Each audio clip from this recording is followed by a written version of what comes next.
안녕하세요. 오티입니다. 오늘은 피아제의 인지발달 이론 함께 정리해 볼까요? 피아제의 인지발달 이론 유아임용 교육과정에 몇 번 출제되었을까요? 1997년도부터 작년 시험인 2025학년도까지 교육과정에 총 15번 출제되었는데요. 97, 2005, 2009, 2011, 13, 13 추시, 14, 15, 18, 19, 19 추시, 20, 22, 24, 25 거의 매해 출제되었다라고 봐도 무방할 정도로 높은 출제율을 보이고 있죠. 24학년도, 25학년도 나왔으니까 26학년도에는 안 나오지 않을까라고 생각하시면 안 되고, 이 피아제의 인지발달 이론 안에는 유아기의 인지발달 특성에 대한 여러 개념들이 있어요. 그래서 연속해서 출제될 수 있다라는 점을 기억해 두시고, 또 과거의 기출문제와 최근의 기출문제를 쭉 풀어보시다 보면 과거에 단답으로 요구했던 내용들이 조금 더 구체화된 단계를 요구하거나 설명을 요구하는 시험 유형을 최근에 보였기 때문에 선생님들께서는 피아제의 기본 이론 플러스 그 이론을 사례와 연결 짓는 것, 그리고 그 이론 안에 세부 내용이 있다면 그런 세부 내용들까지 정리를 해두셔야 할 만큼 중요한 파트다라고 생각을 해주시면 좋을 것 같습니다. 그러면 피아제 인지발달 이론의 키워드 같이 한번 정리해 볼까요? 첫 번째 키워드는 도식입니다. 도식은 스키마라고도 표현을 하는데요. 인간이 어떠한 경험을 하게 되면 그 경험을 떠올리고 그 경험을 해석하는 정신적인 구조가 생기게 됩니다. 피아제는 이것을 보고 도식이라고 표현을 했어요. 경험을 표상하고 해석하는 정신적 구조. 그런데 이러한 도식은 고정적으로 머물러 있지 않고 인지가 발달해 나가면서 점차 복잡해지고 통합시키는 과정을 가지게 되는데요. 이것을 보고 조직화라고 합니다.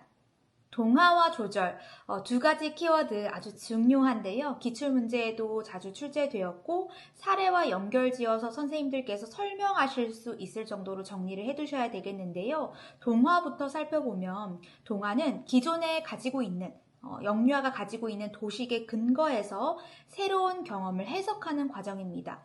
예를 들어서 강아지라는 도식을 가지고 있는 영화가 있다라고 가정을 해봅시다. 이 영화는 강아지에 대한 경험이 있고 강아지를 떠올릴 수 있고 강아지를 해석할 수 있는 정신적 구조를 가지고 있어요. 그런데 태어나서 고양이는 한 번도 만나본 적이 없는 거예요. 그러던 이 영화가 고양이를 만나게 됩니다. 그러면서 그 고양이를 보고 이 영화가 뭐라고 표현하냐면 강아지다 라고 표현을 합니다.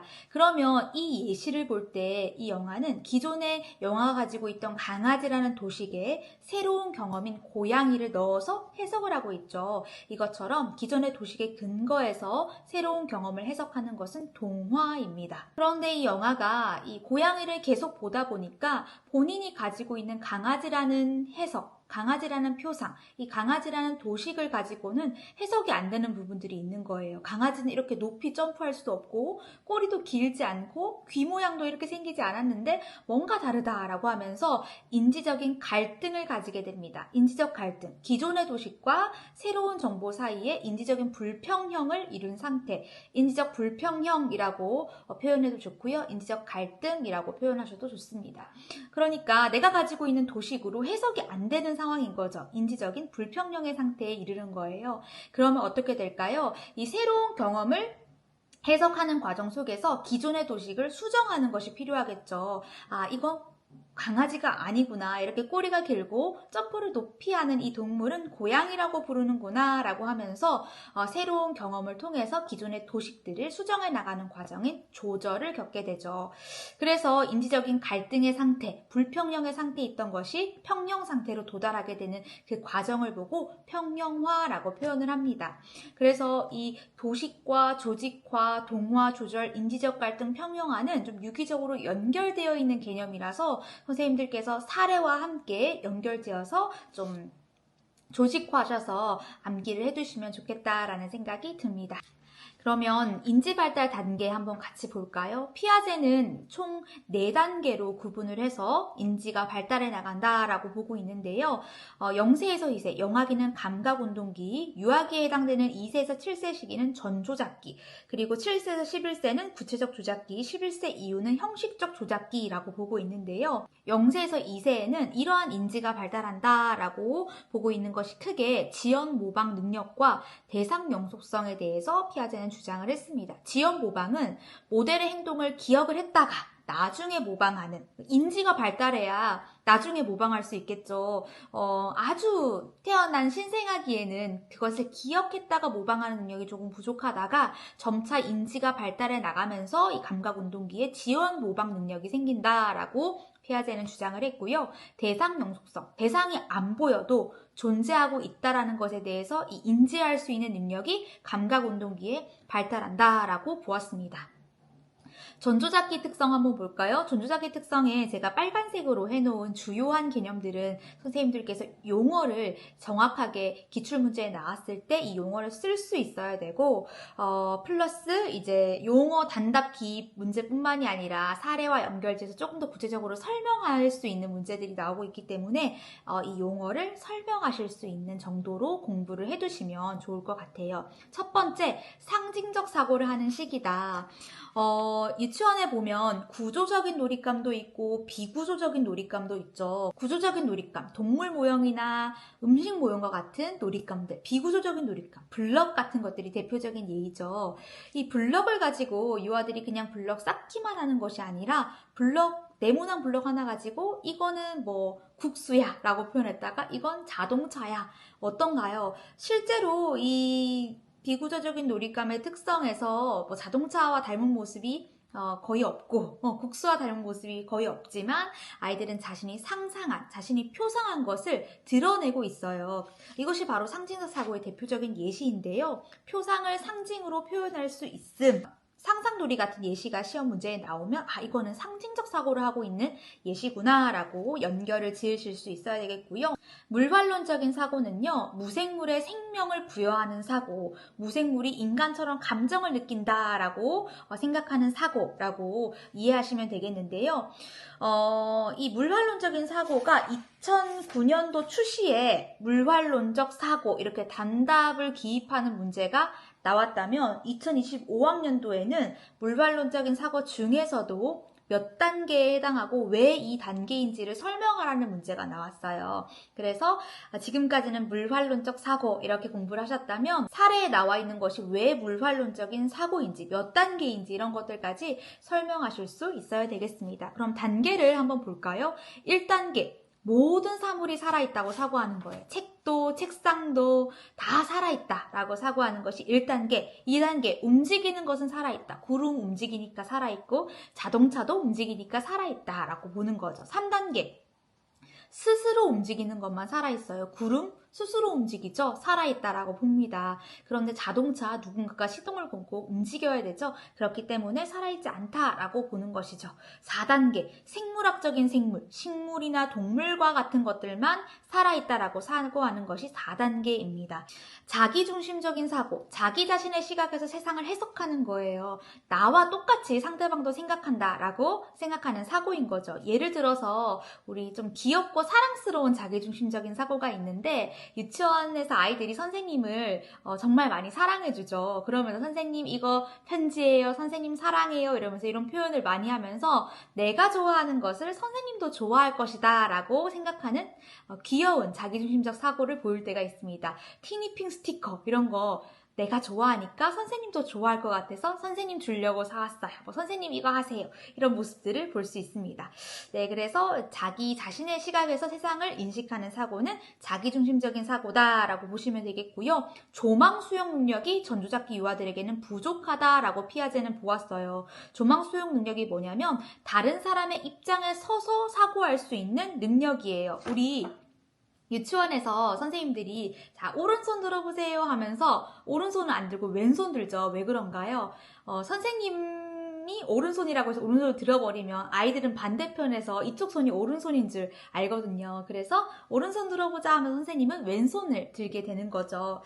대표적인 실험이 피아제와 인헬더의 세산 모형 실험이라고 있어요. 이것을 근거로 해서 피아제는 전조잡기 유아들은 조망 수용 능력이 부족합니다 라고 주장을 했는데, 그 실험이 뭐냐면 이렇게 산 모형이 있어요. 입체적인 산 모형인데 이쪽 방향에서 보는 산의 모양과 반대편 방향에서 보는 산의 모양이 달라요. 그런데 이걸 본 다음에 질문을 하죠. 유아에게. 반대편에 앉아있는 사람이 어떤 산의 모양을 볼 것 같아? 라고 질문을 했을 때 내가 보는 방향의 시각으로 대답을 한다라는 것을 근거로 해서 피아제는 전조잡기 유아들은 조망 수용 능력이 부족합니다 라고 주장을 했던 거죠. 직관적인 사고, 지각의 중심화 연결지어서 이해를 해주시면 좋겠는데요. 직관적인 사고는 전조잡기 유아들은 아직까지 논리적인 사고를 하지 못한다라고 주장을 하면서 지각적으로 두드러진 어떤 특성을 기초로 해서 사고를 한다라고 봤습니다.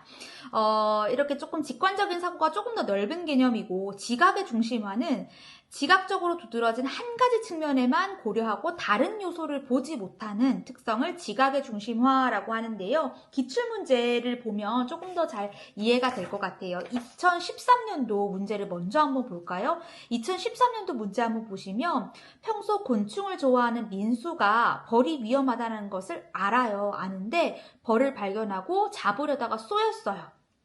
그래서 지문이 이렇게 나왔고, 문제를 읽어보시면 피아제의 전조잡기 사고 특성 중에 유아가 자신의 입장에서만 사물을 생각하며 다른 사람의 입장에서 이해하지 못하는 것은 자기중심성에 해당한다라고 하면서 니은에서처럼 자신이 지각하는 한 가지 요소만 주의를 집중하고 그 외에 다른 요소들을 고려하지 못하는 것을 보고 지각의 중심화라고 한다라고 하는 단답형 문제가 나왔습니다.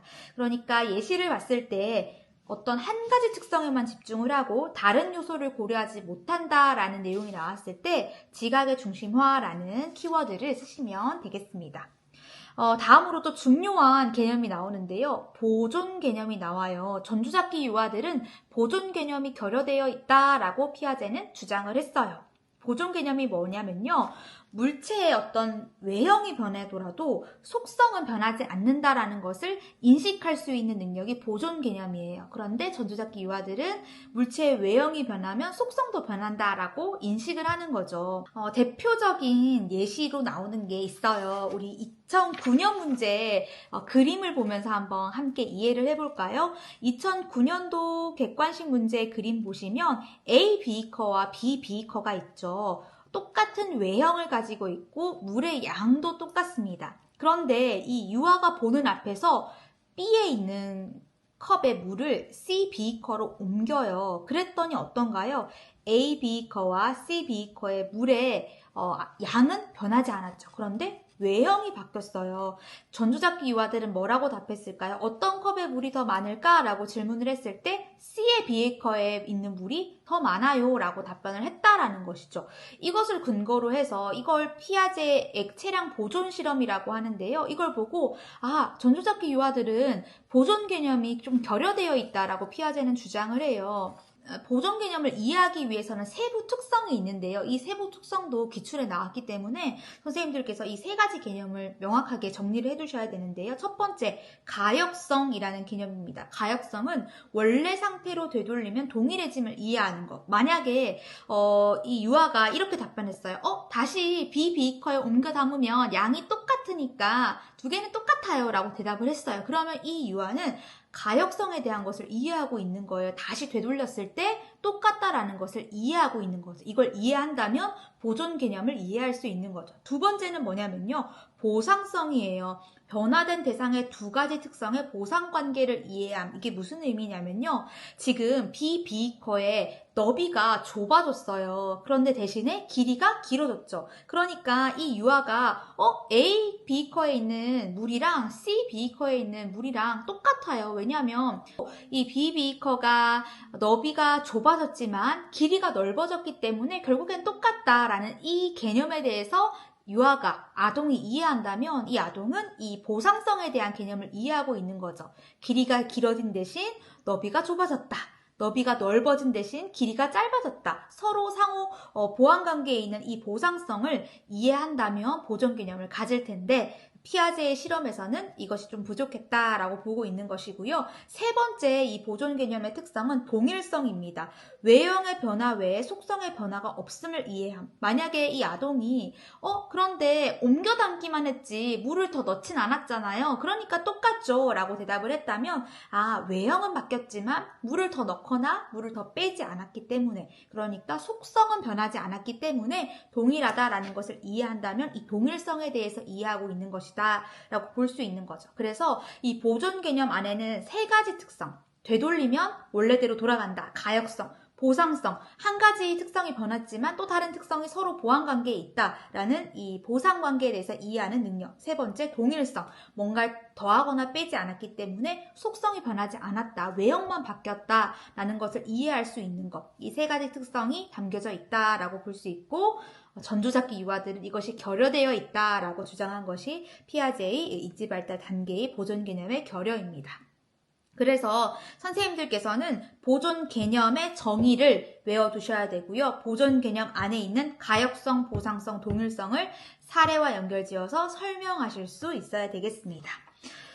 다음으로는 전환적 추론이에요. 전환적 추론은 서로 관련 없는 사건을 인과관계로 연결하는 사고. 예를 들어서 기출에 어떤 문제가 나오냐면 A라는 아동이 B라는 아이를 꼬집었어요. 그러고 조금 있다가 B라는 아이가 배가 아파가지고 선생님 저 배 아파요 이렇게 나오는 예시가 나오거든요. 그때 A라는 아이가 어떻게 생각하냐면 내가 꼬집어서 이 친구가 배가 아픈가? 라고 걱정을 하는 장면이 나와요. 전혀 관계없죠. 꼬집은 것과 팔을 꼬집은 것과 배가 아픈 것은 전혀 인과관계가 없어요. 그런데 이 전조잡기 유아들은 서로 관련 없는 사건을 인과관계로 연결지어서 사고한다라고 하는 것이죠. 이것이 바로 전환적 추론입니다.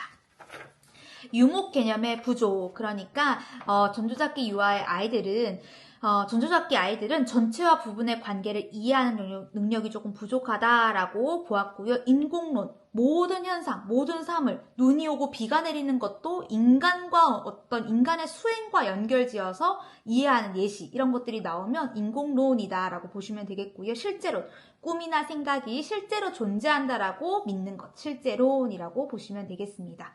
그래서 쭉 여기 나와 있는 개념은 명확하게 정리해 두시고요. 구체적인 조작기에 이르러서 이제 자기중심적 사고를 하던 것이 탈중심화되고 보존 개념이 결여되어 있던 것들이 이제 구체적 조작기에 이르르면 보존 개념이 형성되고 역으로 돌려서 하는 가역적인 사고, 서열화, 분류 조작들이 가능하다라고 보았고요. 11세 이후 형식적 조작기에 이르러서는 이제 추상적인 사고, 연역적인 추론 이런 것들이 가능하다라고 보고 있습니다. 그래서 피아제 인지발달 이론의 의의는요, 인지적인 갈등을 통해서 유아가 능동적인 참여를 한다는 것을 강조하고 있는 반면에 사회문화적인 역량에 대해서는 설명하고 있지 않다라는 것에 한계점이 있다라고 볼 수 있겠습니다. 그러면 이어서 기출문제 보도록 하겠습니다. 네, 기출문제 같이 한번 볼게요. 1997년도 문제 보시면 사례와 관련 깊은 개념 하면서 베개를 아기로 생각해서 등에 업었다. 그리고 지렁이를 처음 본 순간 뱀이라고 소리쳤다라고 적혀 있습니다. 베개라는 어떤 대상을 본인이 가지고 있는 아기라는 기존의 도식에 넣어서 해석을 하고 있는 동화, 지렁이를 보면서 뱀이다라고 표현하는 것을 봤을 때 뱀이라는 기존의 도식에 넣어서 해석을 하고 있어요. 그래서 동화에 해당한다라고 보시면 되겠고요. 2005년 주관식 한번 볼게요. 자유놀이 시간이고 유아들의 놀이를 기술했대요. 자동차 놀이, 소꿉 놀이, 숨바꼭질 놀이를 통해서 알 수 있는 전조잡기 유아들의 인지적인 사고의 특징을 쓰고 적절한 교사 발문 한 가지를 쓰시오라고 되어 있습니다. 네, 첫 번째, 철수와 동민이는 쌓기놀이 영역에서 블록을 밀면서 붕붕 소리를 내면서 자동차 놀이를 하고 있어요. 블록을 가지고 이 자동차라는 표상을 상징적으로 표현하고 있죠. 상징적 사고를 하고 있습니다. 그래서 사고의 특징은 상징적 사고라고 기술하시면 되겠고, 교사 발문은 이러한 상징적 사고를 격려하기 위해 자동차가 달리고 있구나 라고 격려를 해줄 수 있겠습니다. 소꿉놀이 한번 볼까요? 소꿉놀이 영역에서 찰흙을 동그랗게 빚고 있어요. 공 모양을 만들었다가 넓적하게 만든 다음에 무슨 말을 하냐면 내 찰흙이 너보다 더 많다라는 말을 하게 됩니다. 동그란 상태에서 누르니까 훨씬 더 너비가 넓어지게 되는 거죠. 그러면서 직관적으로 눈에 두드러지는 특성을 보고 해석을 하고 있는 거예요. 내게 더 많다라고. 그렇다면 이 직관적인 사고를 하고 있는 유아에게 교사는 이 아이가 조금 논리적으로 가역적으로 사고할 수 있도록 이러한 발문을 해줄 수 있겠죠. 다시 공 모양으로 만들면 어떤 것이 더 많을까? 라는 발문을 해주면 이 아동이 눈에 두드러지는 직관적인 것으로 해석하는 것이 아니라 다시 되돌려보고 논리적으로 추론해 볼 수 있는 능력을 함양할 수 있겠죠. 세 번째, 숨바꼭질 놀이 한번 보시면은요. 술래인 우진이가 눈을 가리고 교실에 숨었대요. 눈만 가렸지 다리도 보이고 한쪽 어깨도 보인대요. 그러니까 내가 안 보이면 상대방도 안 보일 것이다 라고 생각하는 자신의 입장에 서서 해석하는 자기중심적 사고를 하고 있죠. 그래서 사고 특징은 자기중심적 사고고 교사 발문은 우리 다리가 안 보이려면 어떻게 하면 좋을까? 어깨가 안 보이려면 어떻게 숨으면 좋을까? 라고 질문을 해주면서 상대방의 입장에서 어떻게 보일지에 대해서 생각해 볼 수 있는 발문을 해주시면 적절하겠다라고 보시면 좋겠습니다. 네, 2009년 객관식 문제 한번 다시 볼까요? 피아제의 보존 실험이고요. 1단계 A랑 B 똑같은 모양의 크기의 컵에 똑같은 물이 담긴 것을 보여주고 보는 앞에서 2단계 B컵의 물을 C컵으로 옮겨 담아요. 3단계 A컵에 있는 물과 C컵에 있는 물의 양이 같나요? 만약에 다르다면 어떤 게 더 많나요? 이런 질문을 했더니 전조잡기 유아들은 C컵에 물이 더 많다라고 대답을 했다라는 것이죠. 왜 이런 대답을 했는가에 대한 설명이 1번부터 5번이 나오는데 적절하지 않은 설명을 고르래요. 1번, 눈에 보이는 지각적인 특성에 따라 판단하는 직관적 사고의 특성 때문이다. 그렇죠. 눈에 딱 두드러지는 C컵의 물이 높이가 더 높으니까 더 많아 보이는 거죠. 직관적인 사고를 하고 있기 때문에 전조잡기 유아가 이런 대답을 했겠죠. 올바른 설명이고요. 2번, 컵의 높이와 넓이를 동시에 고려할 수 없는 탈중심화의 사고 특성 때문이다. 이것은 탈중심화의 사고가 아니라 중심화 사고이죠. 지각의 중심화입니다. 그러니까 지각의 중심화가 뭐였나요? 한 가지 요소를 고려하느라 다른 요소를 고려하지 못하는 것을 보고 지각의 중심화라고 했어요. 그런데 이번 설명에서는 탈중심화는 피아제는 구체적 조작기에 이르러서야 탈중심화에 이르른다라고 보았는데 이것은 잘못된 설명이다. 지각의 중심화라고 했으면 올바른 설명이 될 수 있었겠죠. 그래서 2번은 틀린 설명이고요. 그 다음 이어서 나오는 3번, 4번, 5번 답안을 선생님들께서 잘 정리해 두셔야 돼요. 왜냐하면 지금 객관식 문제인데 이거를 답안으로 써야 할 문제가 나올 수 있겠죠. 지금까지 이제 최근의 문제들을 봤을 때 보존 개념의 결여 이렇게 쓰는 문제가 나올 확률보다 이 보존 개념에 대한 문제가 만약에 나온다면 보존 개념의 특성 중에서 어떤 것에 해당되는지 왜 그것에 해당되는지 설명을 쓰라 라고 얘기를 한다면 지금 3번, 4번, 5번에 나와 있는 보기가 선생님들이 쓰셔야 할 답안으로 들어갈 내용이다라는 것을 염두에 두시면서 이 기출을 한번 풀어보셔야 되겠는데요. 3번 한번 읽어볼게요. A와 C컵의 물을 더 첨가하거나 빼지 않았죠. 속성이 변하지 않았어요. 외형은 변했지만 속성은 변하지 않는다라는 것에 대한 이해가 동일성이었죠. 이 동일성의 원리를 이해하지 못했기 때문이다. 맞는 설명이고요. 4번. C컵의 물을 B컵으로 다시 돌려놓으면 다시 돌린다. 가역성의 원리죠. 이 가역성의 원리를 이해하지 못했기 때문에 이렇게 답변을 했다라고 볼 수 있겠고요. 5번 C컵은 길이가 길지만 A컵은 넓이가 더 넓다. 그러니까 이 길이와 넓이의 상호 보완 관계, 이 보상성에 대한 이해가 부족했기 때문에 이 전조잡기 유아는 이렇게 대답하고 있는 거겠죠. 그래서 선생님들께서 2009년 객관식 28번 문제는 명확하게 이해해 두셔야 돼요. 그래서 특히 이 보기에 나와 있는 것들이 선생님들이 쓰셔야 할 답변이다라고 생각을 하시면서 모범 답안으로 이 보기들을 숙지를 해두시면 좋겠다라는 생각이 듭니다. 2011년 문제 한번 보도록 할게요. 2011년 자유놀이 시간이고요.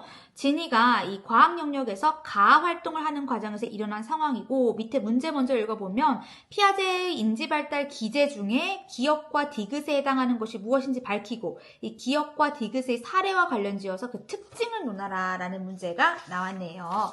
자, 그러면 한번 읽어봅시다. 진이가 크기가 큰 스티로폼을 물에 넣었대요.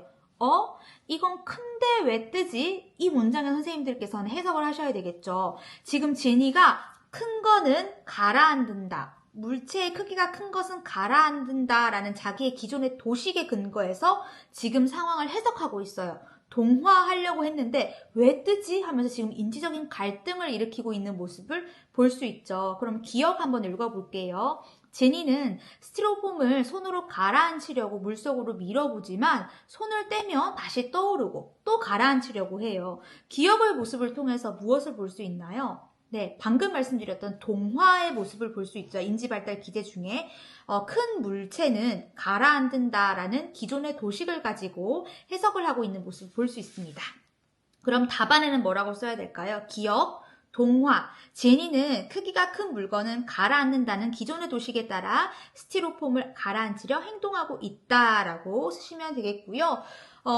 그 다음에 니은 교사, 진이의 행동을 지켜보던 교사는 작지만 가라앉는 물체와 크지만 뜨는 다양한 물체들을 첨가해주면서 진이야 이 물체들도 물에 넣어보자 라고 표현을 해요. 디귿, 진이 다양한 물체를 반복해서 물에 넣어보더니 아하 이제 알았다. 크기가 크다고 가라앉는 건 아니잖아 하고 지금 기존의 도식을 수정하고 있어요. 그러면 디귿은 조절에 해당되고요. 진이는 크기가 크다고 가라앉는다는 것은 아니다라는 새로운 도식을 형성했다라고 답안에 적으시면 되겠습니다. 그래서 이 문제도 비슷한 문제가 나올 가능성이 높기 때문에 이런 문제가 나왔을 때 사례와 연결지어서 답변한다는 것이 이런 것이구나 하고 선생님들께서 정리를 해두시면서 니은 교사의 행동도 주목해서 보실 필요가 있어요. 예를 들어서 이 기억과 디귿의 과정을 겪는 유아를 위해서 교사가 해줄 수 있는 지원을 쓰라 했을 때 크기가 크지만 가라앉는 물체, 크기가 작지만 가라앉는 물체들을 제공해 주어서 유아가 이런 기존의 도식을 수정할 수 있도록 하는 경험을 제공해 줄 수 있겠죠. 그래서 니은의 교사의 행동도 의미 있기 때문에 이러한 부분들도 선생님들께서 만약에 질문으로 요구된다면 쓰실 수 있어야 되겠습니다. 2013년 A-8번 문제 아까 같이 봤었죠. 지각의 중심화 문제는 아까 봤었기 때문에 넘어가도록 하고요. 2013년 추시 문제 한번 보도록 할게요. 오세반 유아들의 비눗방울 놀이 장면이고요. 니은에 나타난 사고과정 한 가지를 피아제의 인지발달 이론에 기초하여 쓰시오. 교사가 여러 가지 모양의 틀로 보여주면서 이 모양 틀로 비눗방울을 불면 어떻게 될까? 선영이, 세모 모양은 세모로 나와요. 수연, 잘 안 부러질 것 같아요. 유아들이 세모, 네모, 별 모양의 틀을 가지고 비눗방울을 불기 시작해요. 그런데 선영이가 니은, 고개를 갸우뚱하며 이상하다. 왜 별 모양으로 안 나오지? 창수, 와, 난 잘 부러진다. 지금 니은 어떤 과정을 겪고 있어요? 선영이는 별 모양으로 불면 별 모양이 나올 것이라고 예측을 했는데 지금 본인의 예측에 어긋나는 상황, 기존의 도식으로 해석이 안 되는 상황에 맞닥뜨렸습니다. 인지적인 갈등, 인지적인 불평형의 상태에 있죠. 그래서 니은에 나타난 사고 과정은 인지적인 갈등이라고 쓰셔도 되고 인지적 불평형이라고 쓰셔도 됩니다. 2014년 B-8번 문제 한번 볼게요. 2014년 B-8번 문제, 피아제 이론에 근거해서 미음과 비읍에 나타난 보존 개념의 원리, 지금 보존 개념의 원리 다시 문제가 나왔죠. 2009년에 나왔던 문제가 2014년에 다시 나오고 있습니다. 여기 보시면 얘들아 여기 똑같은 양의 찰흙이 있어. 이 찰흙으로 여러 가지 모양 만들어 볼까? 굴리고 주무르고 길게도 만들어 보고 동그랗게도 만들어 보네요. 진이가 만든 것을 보면서 내 것이 더 커. 봐, 내 것이 더 길잖아 라고 해요. 진이가 아니야, 둘이 똑같아. 선생님 그렇죠? 둘이 똑같죠? 교사가 질문을 했어요. 진이야 왜 그렇게 생각했어? 라고 했더니 진이는 보경이의 것은 길고 날씬하지만 내 것은 짧고 뚱뚱하잖아요. 그래서 똑같아요. 그러니까 길이가 길어졌지만 너비가 좁아졌고 너비가 넓지만 길이가 짧아졌다. 이 길이와 너비의 상호 보완관계에 대해서 지금 이해하고 있어요. 그래서 이 진이는 보상성에 대한 원리, 보상성에 근거해서 해석을 하고 있죠. 그래서 미음은 보존 개념의 원리 중에 보상성에 해당이 되고요. 준수. 아까 선생님이 준 똑같은 찰흙에 더 넣지도 않고 빼지도 않았으니까 똑같아요. 그러니까 외형은 바뀌었지만 속성은 변하지 않았어요. 더 추가하거나 빼지 않았어요. 동일하다는 것에 대해서 이해하고 있기 때문에 비읍은 동일성이라고 쓰시면 되겠습니다.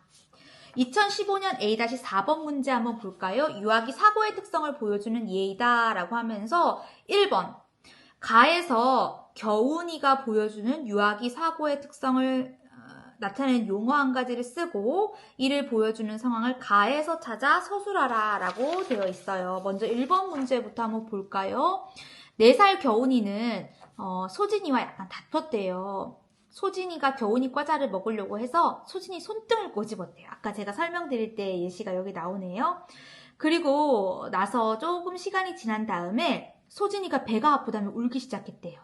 이를 본 겨우니는 자기가 소진이 손등을 꼬집어서 소진이 배가 아픈 것이라고 생각해서 겁이 나고 걱정이 됐대요. 지금 전혀 상관없는 두 개의 사건을 두고 인과관계를 가지고 사고를 하고 있죠.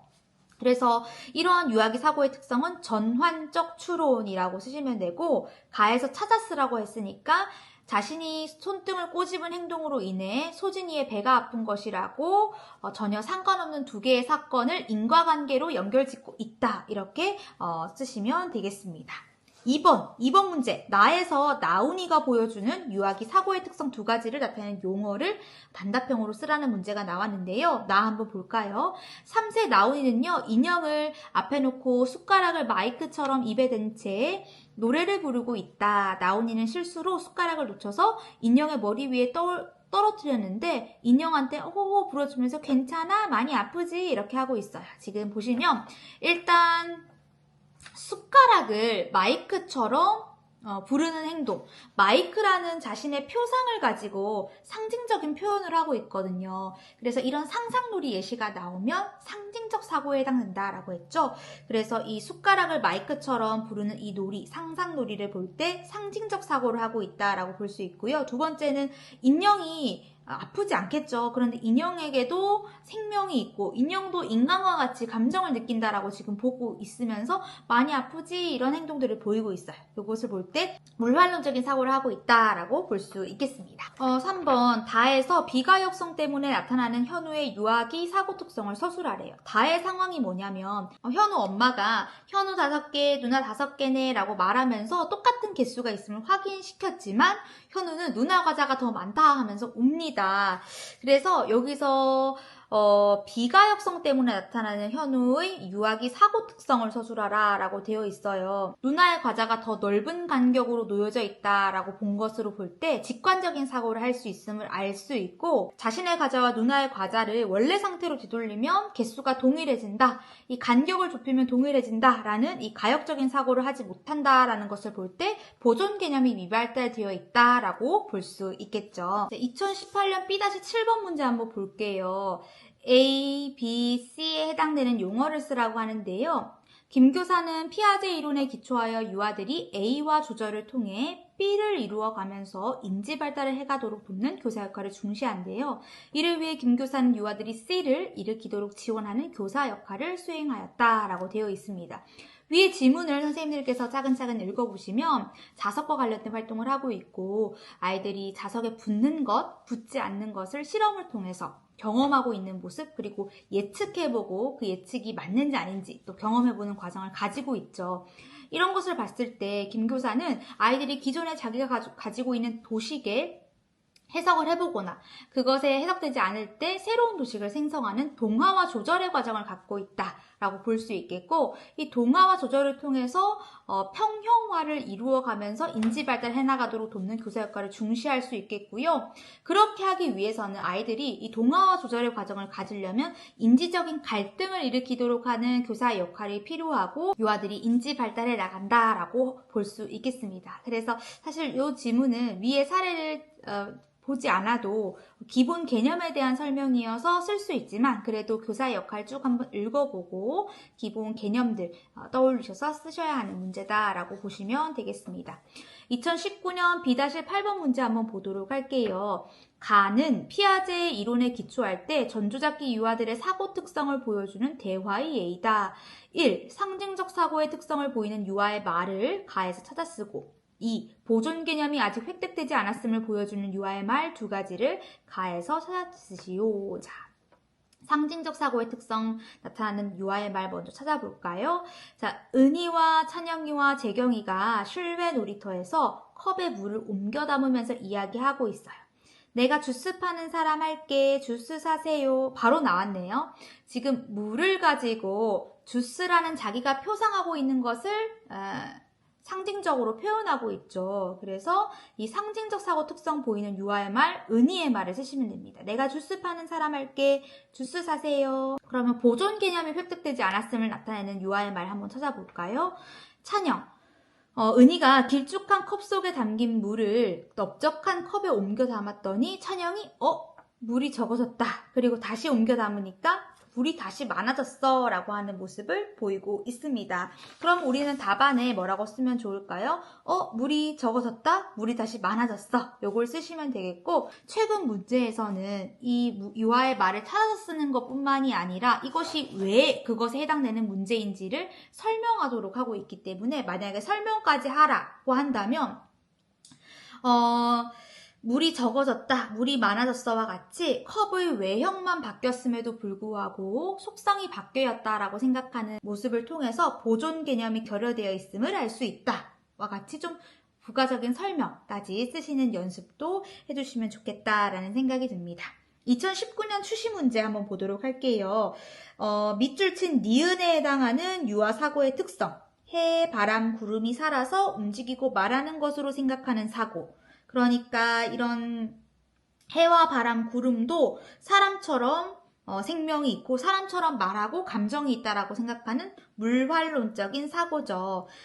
물활론적인 사고 이렇게 쓰시면 되겠고요. 2020년도 B-7번 문제 보도록 할게요. 가의 기억에 들어갈 용어를 피아제의 인지적 구성주의에 근거해서 쓰래요. 기억이 뭔지 한번 볼게요. 차륵 활동을 통해서 다양한 아이디어로 차륵을 변형시켜보는 경험을 할 수 있대요. 같은 양의 차륵 공을 제공해 주었고 다양한 형태로 변형시켜보고 원래 형태로 되돌려보는 활동을 해보려고 한대요. 이 과정에서 유아들은 자신이 알고 있는 사실과 새롭게 발견한 결과 사이에서 기억을 경험하고 기존에 자신이 가지고 있던 개념의 변화를 지켜볼 수 있을 것 같대요. 기존의 도식으로 해석할 수 없는 인지적인 갈등을 경험함으로써 기존에 자신이 가지고 있던 기존의 도식을 수정해 나가는 조절의 과정을 겪는 거죠. 그래서 기억에 해당하는 것은 인지적 갈등 혹은 인지적 불평형이라고 쓰시면 되겠고요. 2번, 기억을 통해서 효린이가 알게 된 것을 나에서 찾아 쓰래요. 인지적인 갈등을 통해서 효린이가 알게 된 거. 자, 민석. 와, 동글동글한 차륵공이다. 효린. 난 두드려서 납작하게 만들 거야. 차륵이 어떻게 되었니? 진짜 길어졌어요. 내 것 봐. 내 차륵이 네 것보다 많아. 길이가 길어짐으로 인해서 더 많아졌다라는 보존 개념이 결여되어 있는 모습을 보이고 있죠. 효린. 내 차륵이 더 많아. 아니야, 내가 더 많아. 이것 봐, 내 손바닥보다 커. 그러면 다시 동그랗게 뭉쳐볼까? 교사가 질문을 하니까 다시 동그랗게 뭉치고 이것 봐봐, 내 차륵이 더 많은 줄 알았는데 똑같네? 라고 이야기를 합니다. 2022년 B-6번 문제 한번 보도록 할게요. 교실에 물에 뜨고 가라앉는 것을 자유롭게 탐색할 수 있도록 물체와 수조를 교사가 지원을 했고요. 유아들에게 직접적인 탐구 경험을 지속해서 제공하도록 했대요. 디귿이 적절한 이유를 유아기의 전조작적인 사고 특성에 비추어서 설명하래요. 지금 유아가 직접 탐구할 수 있도록 하고 있죠. 유아들은 추상적인 사고가 어렵고 막 교과서에 나와 있는 그림 보고 추론하는 거 어려워요. 직접 경험해보고 그것을 통해서 인지적인 갈등을 해결해 나가는 과정을 통해서 도식을 수정해 나가고 조직화해 나가는 과정을 가지게 됩니다. 그래서 이런 것에 대한 설명을 답변으로 쓰실 때는 전조잡기에는 추상적이고 논리적인 사고가 어렵고 직접적인 경험을 통한 직관적인 사고를 하기 때문에 디귿은 적절하다라고 쓰시면 되겠습니다. 네, 이제 2024학년도 문제까지 왔습니다. 2024학년도 B-5번 문제 보도록 할게요. 미음의 이유를 피아제의 인지발달과 관련하여 쓰래요. 한번 지문을 읽어볼까요? 학부모 2. 수민이가 요새 크레파스를 움켜쥐고 낙서를 해요. 엉켜있는 선들인데 아이는 구름이라고 했다가 또 물어보면 도깨비래요. 그렇군요. 수민이가 제목을 잘 기억하게 도와주세요. 이 시기에는 제목을 자주 바꿔 붙이거든요. 이것의 이유를 인지발달 이론에 근거해서 쓰래요. 이 사례는 상징적 사고에 대한 사례예요. 지금 딱 보고 그것에 대해서 자기가 표상하고 있는 것으로 상징적인 표현을 하고 해석을 하고 있는 거죠. 그래서 답안을 쓰실 때에는 상징적인 사고를 하는 시기로 논리적인 추리 과정보다는 직관적으로 보고 자기중심적으로 상상하기 때문이다 라고 상징적인 사고라는 키워드를 넣으셔서 답변을 넣으시면 되겠습니다. 2025년 A-1번 문제 한번 볼까요? 가의 A에 나타난 민수와 정빈이의 물활론적 사고 단계의 특징을 피아제 이론에 근거하여 각각 순서대로 쓰래요. 과거 2019년 추시에는 물활론적인 사고라는 단답을 요구했다면 작년 문제에서는 단계를 요구하고 있죠. 민수 한번 볼까요? 민수. 손으로 로봇의 팔을 움직이며 이것 봐 살아있잖아. 그러니까 팔을 움직이면서 얘는 움직이니까 살아있다라고 표현하고 있어요. 움직이는 것은 살아있다라고 보는 단계 2단계에 해당되죠. 정빈. 헤엄치는 거북이를 보면서 살아있는 것은 저 거북이지. 그러니까 생물학적인 관점에서 식물이나 동물 이런 것에 해당하는 것을 보고 살아있다라고 생각하는 4단계에 해당한다라고 볼 수 있습니다. 그래서 답안에 쓰실 때에는 민수는 움직이는 것은 살아있다라고 생각하는 2단계에 해당함 쓰시면 되고요. 정빈이는 생물학적인 관점으로 생각하는 4단계에 해당함이라고 쓰시면 되겠습니다. 네, 이렇게 오늘 피아제 인지발달 이론의 키워드와 기출문제 함께 살펴봤는데요. 오늘 기출문제 굉장히 많았죠.